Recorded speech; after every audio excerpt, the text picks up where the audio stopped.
నేను చూసే శాసనసభలో బోండా ఉమా గారు పవన్ కళ్యాణ్ గారిని అందుబాటులో ఉండటం లేదని చెప్పారు. మనం ప్రజలు ఎవరు ఎమ్మెల్యేగా అందుబాటులో ఉండలేదంట. కూటమి ఎమ్మెల్యేకే బోండా ఉమామహేశ్వరరావు గారు కూడా ఉండేది రాజధానిలో ఉంటున్నాడు. అంటే రాజధాని అంటే విజయవాడలో ఉంటున్నాడు. ఈయన విజయవాడలే కదా, ఆయనే అందుబాటులో ఉండలేదంట. ఆ పొల్యూషన్ కంట్రోల్ బోర్డుకు సంబంధించినటువంటి వ్యవహారంలో నిన్న శాసనసభలోనే ఆయన మాట, శాసనసభలో మాత్రమే పవన్ కళ్యాణ్ గారు అందుబాటులో ఉంటున్నాడని, రాష్ట్ర పరిపాలనకి పవన్ కళ్యాణ్ గారు అందుబాటులో ఉండటం లేదని, బహుశా ఆయన ఉద్దేశం సినిమా బిజీలో ఉంటున్నాడని కావాలి. మనం చెప్పింది కాదు, నేను మరొకళ్ళు చెప్తే ఇదేదో విమర్శ కడుపు మంటతో పవన్ కళ్యాణ్ గారి మీద అంటున్నారని జనసేన వాళ్ళు మా మీద పడతారు.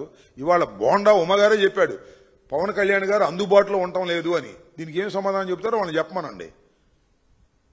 పవన్ కళ్యాణ్ గారు కోపం వచ్చి ఉంటారు సహజంగానే, ఆయన ఏమన్నంటే కోపపడతాడు. శాసనసభలో మాత్రం అందుబాటులో ఉన్నాడు అనేది అర్థమవుతుంది. అప్పుడప్పుడు క్యాబినెట్ మీటింగ్కే రావటం లేదండి, ఏంటో మరి విషయం తెలియదు మనకి.